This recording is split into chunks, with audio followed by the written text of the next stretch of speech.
ये तपस्या इनकी हठ योग तपस्या देखी मैंने, जो ये हट करके अपना जीवन चला रहे हैं। ये हर कोई साधु अपने को दुख नहीं देता है और अपना ऐसी तपस्या नहीं करता है। यही मैंने इनका एक तप देखा है कि भाई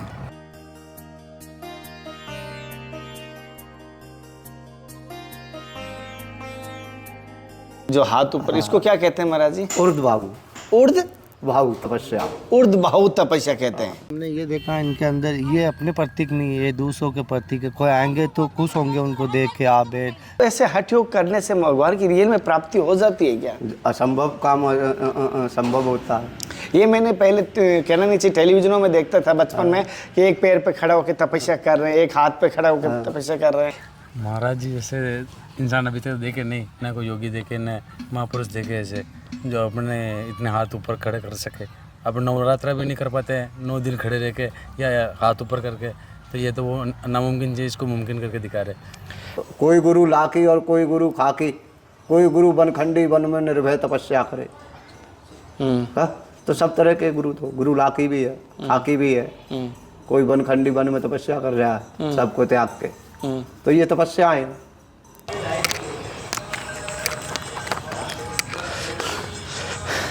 साथियों, जैसे कि अब महाराज जी की कुटिया आया हूँ और जैसे कि आज महाराज जी जिनके दर्शन करवाने वाला हूँ वो हठ योग करने वाले। जी हाँ, मैं संतों के चरणों का दास कन्हैया शर्मा धर्म की यात्रा में एक बार फिर आपके सामने हाजिर हूँ।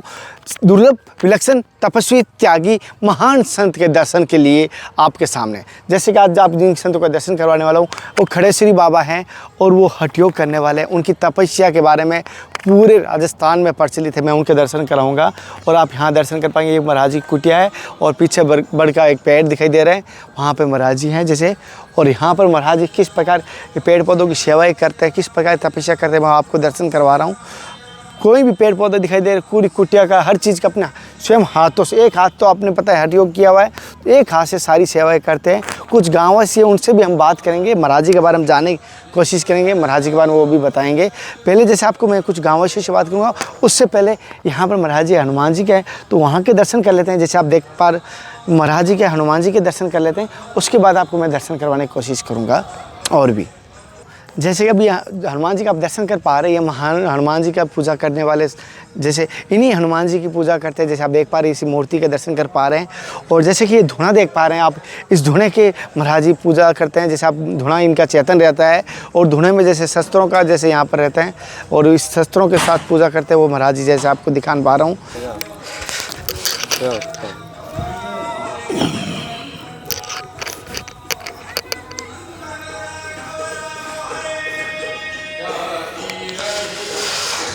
जैसे कि कुछ गाँववासी हैं हमारे साथ, इन सब का धन्यवाद, इनकी वजह से संतों के दर्शन हो रहे हैं। तो मैं तो एक निमित्त हूँ, सबका सहयोग होता है तब जाके संतों के दर्शन आप तक करवा पाते हैं।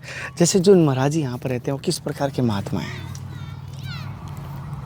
गुरुदेव बहुत अच्छे शांत स्वभाव के हैं और हर किसी की सेवा करते हैं। गुरु अपने प्रति कुछ भी नहीं है, बढ़िया धर्म जैसे धर्म के प्रति। जैसे आप अभी ये मिठाई लेके आए ना, गुरुजी तो नहीं खाएंगे, यहाँ के बच्चे आएंगे शाम को सब उनको दे देंगे। अच्छा, आप गुरुजी से गाय है, दूध होता है और जो भी होता है गुरुजी चाय बनाते आएंगे लोगों के लिए, सबके लिए, और जो बाकी बचता है वो यहाँ इनको खिला देते हैं बाहर। अच्छा, तो महाराज जी जैसे आप कब से जुड़े हो महाराज जी से?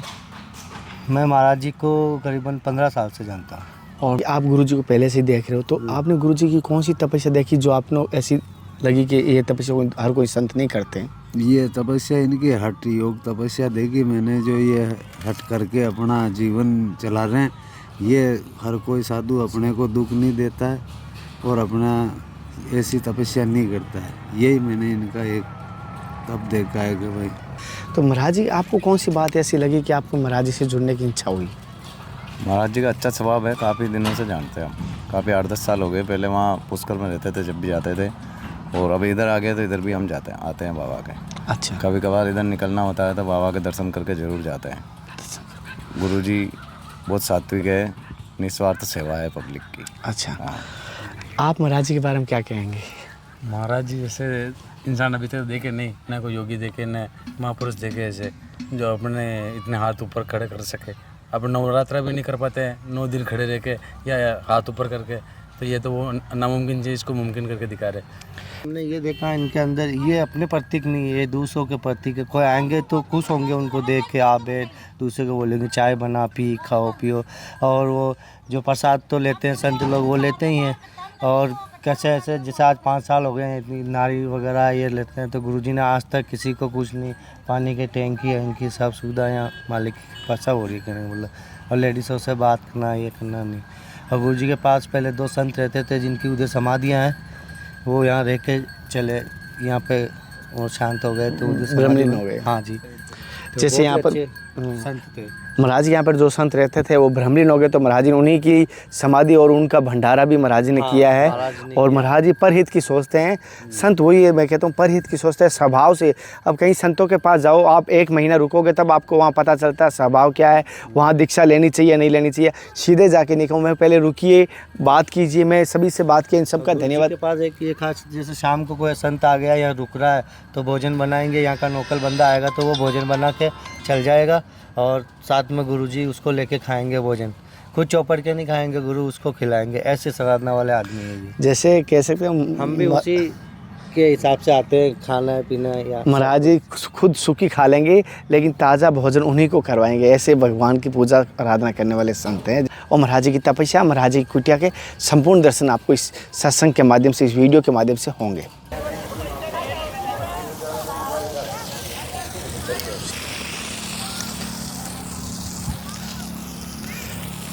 साथियों, जैसे कि आप देख पा रहे हैं, महाराज जी की सेवाएं करते हैं, पेड़ पौधों को पानी दूसरे को नहीं, अपने हाथों से स्वयं करते हैं। एक हाथ से है तो भी एक हाथ से ही कर रहे हैं। जैसे आप देख पा रहे हैं कंप्लीट सेवाएं। ये जो भी घास है, पेड़ पौधे हैं, सब महाराज जी के द्वारा लगाए गए हैं।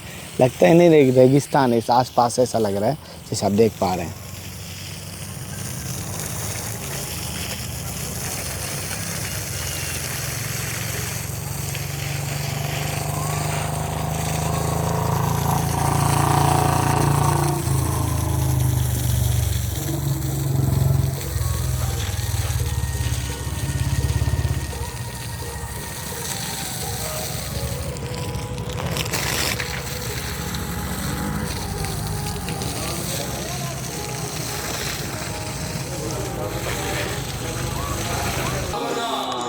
साथियों, महाराज जी अंदर जा रहे हैं।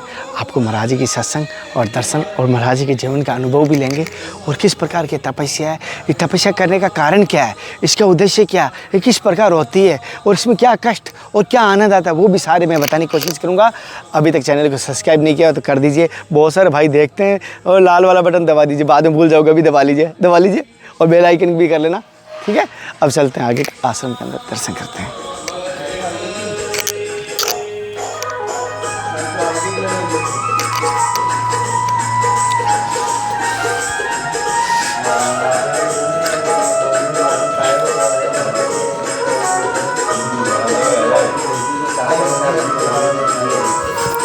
पहले तो गुरुजी मेरी तरफ से साक्षात दंडवत प्रणाम स्वीकार करें।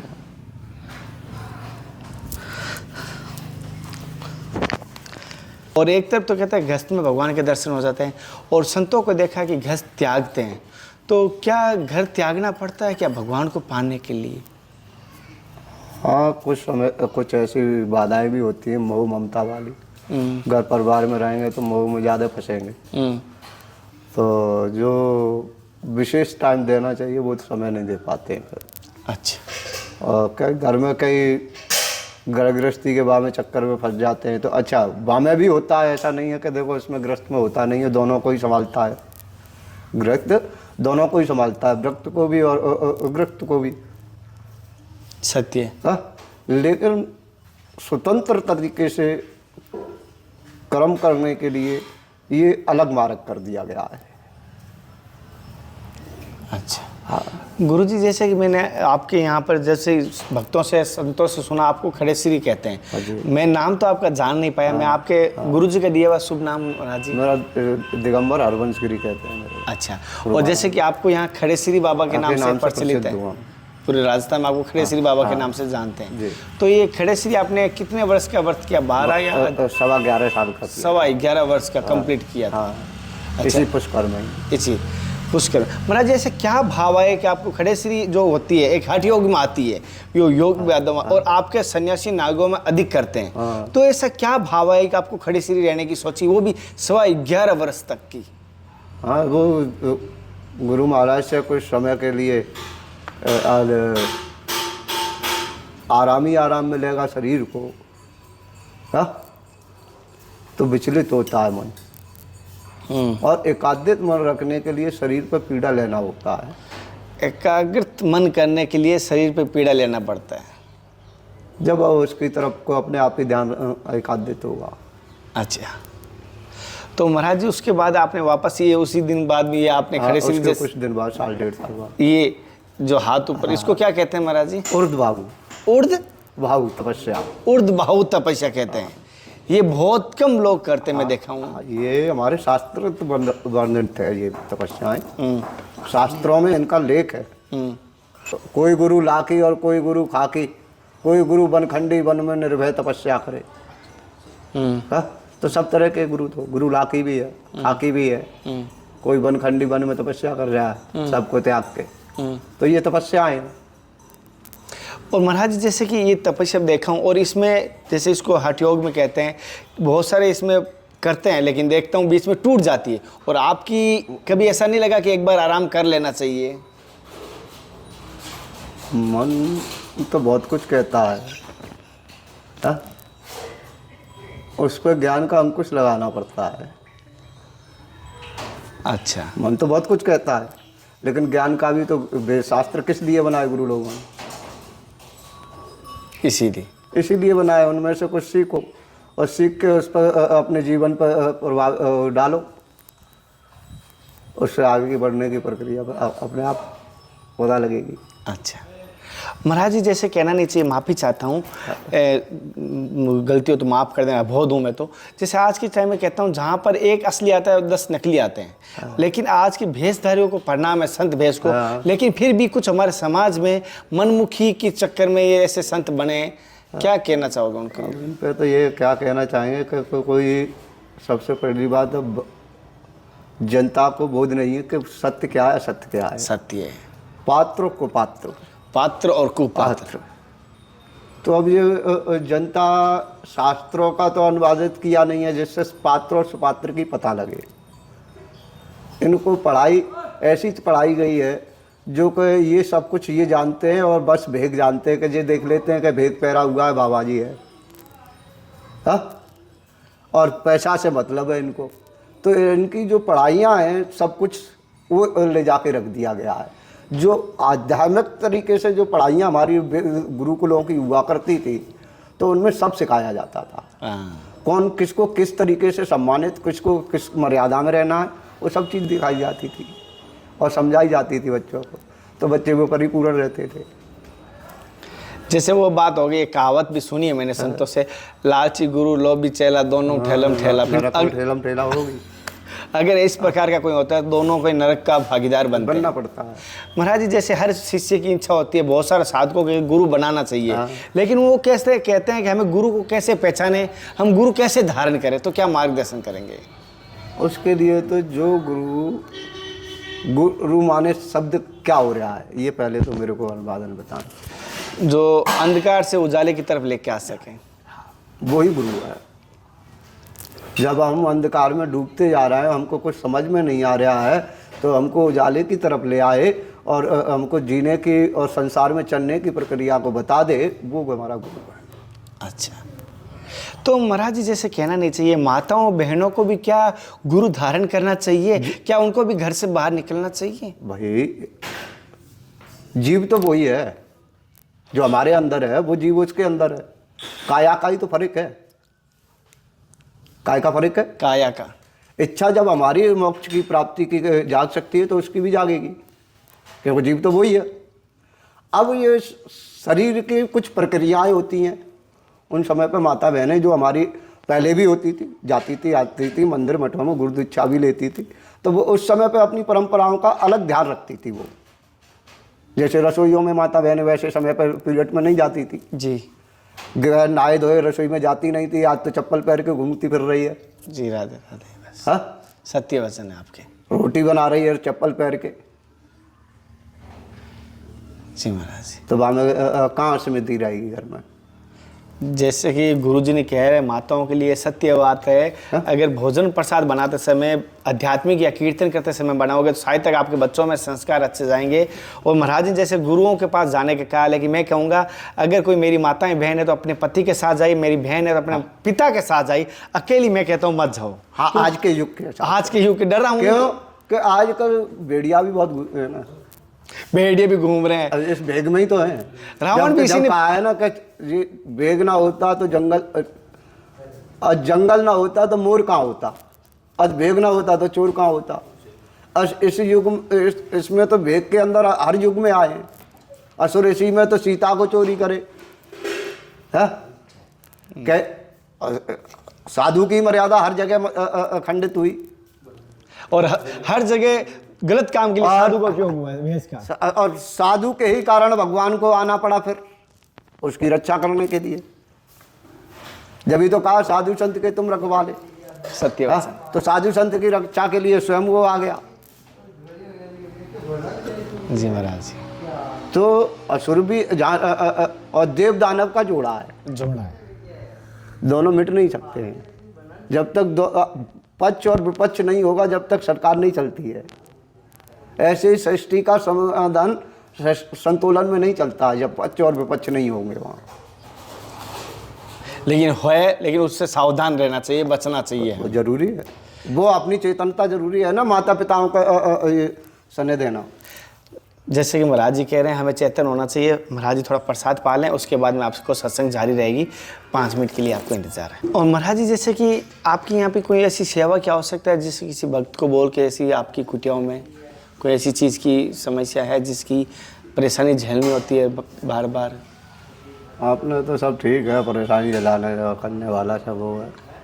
अच्छा, भोजन प्रसाद की कैसे व्यवस्था होती है? अब तो ऐसे सब गुरु महाराज करने वाले हैं। गुरु कृपा से सब हो रही है। जैसे महाराज जी मैंने एक देखा हूँ आपके बिल्कुल नाखून भी आपने नहीं काटे थे हाथ खड़ा करने के, जब से ये नाखून भी तब से ही बड़े हुए। ये दर्द नहीं होता? दर्द तो क्या है, दर्द के लिए तो होता तो है थोड़ा बहुत, और दर्द के लिए तो किया है। दर्द के लिए तो किया है। तो इससे मतलब ऐसे हठ योग करने से भगवान की रियल में प्राप्ति हो जाती है क्या? असंभव काम संभव होता है। ये मैंने पहले कहना नहीं चाहिए, टेलीविजनों में देखता था बचपन में कि एक पैर पे खड़ा होकर तपस्या कर रहे हैं, एक हाथ पे खड़ा होकर तपस्या कर रहे हैं। वो मैं आज साक्षात देख रहा हूँ। हाँ, तो ऐसा सत्य है, उसमें कोई संदेह थोड़ी है।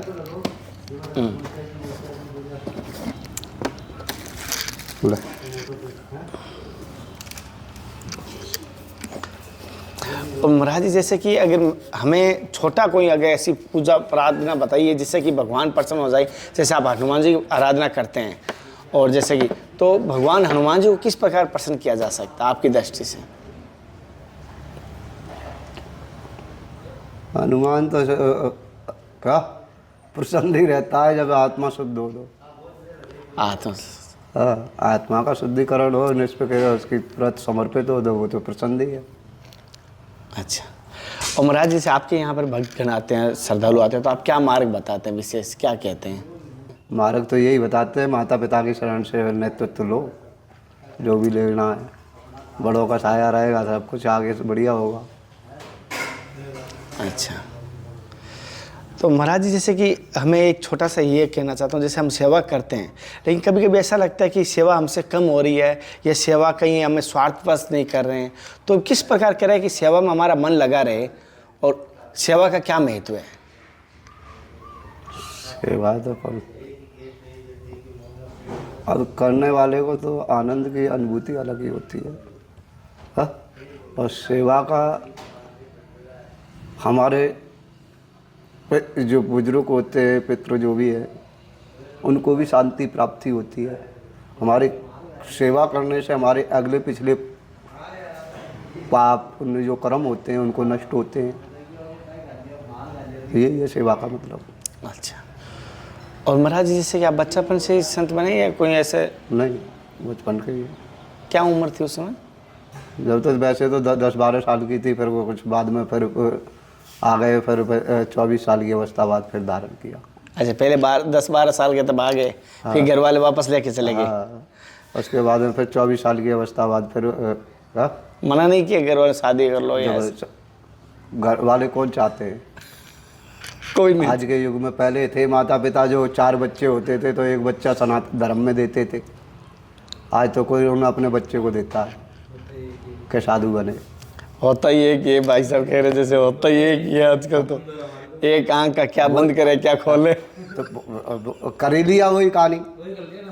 हाँ सही बात है, इन्होंने भी एक बात सही कही कि हम दो हमारे दो के चक्कर में तो कोई गुरु महाराज की कृपा से कोई एक आध निकलते हैं जो अपना धर्म के प्रचार की तरफ। साथियों, जैसे कि महाराज जी से मैंने सत्संग लेने की कोशिश की और महाराज जी के दर्शन करवाए, कुछ भक्तों से भी हम बात की। आपको किस प्रकार की लगी मुझे कमेंट करके जरूर बताना। ऐसे लगातार आपको संतों के दर्शन करवाता रहूँगा, लेकिन एक निवेदन करूँगा, संतों के दर्शन कभी खाली हाथ में जाना। हालांकि बहन के घर भी खाली नहीं जाया जाता, मंदिर में भी, लेकिन संत के यहाँ पर कम से कम भाव की फूल की पंखुड़ी ले जाओ। ये कन्हैया कोई धन का नहीं कहता, भाव से ले जाओ, कुछ भी ले जाओ, खाली मत। अगली सत्संग के साथ फिर मिलते हैं, तब तक जय हिंद, वंदे मातरम, हर हर महादेव, हर हर कृष्णा, हे नाथ हे मेरे नाथ। में आप बोलो नहीं, जय गुरुदेव।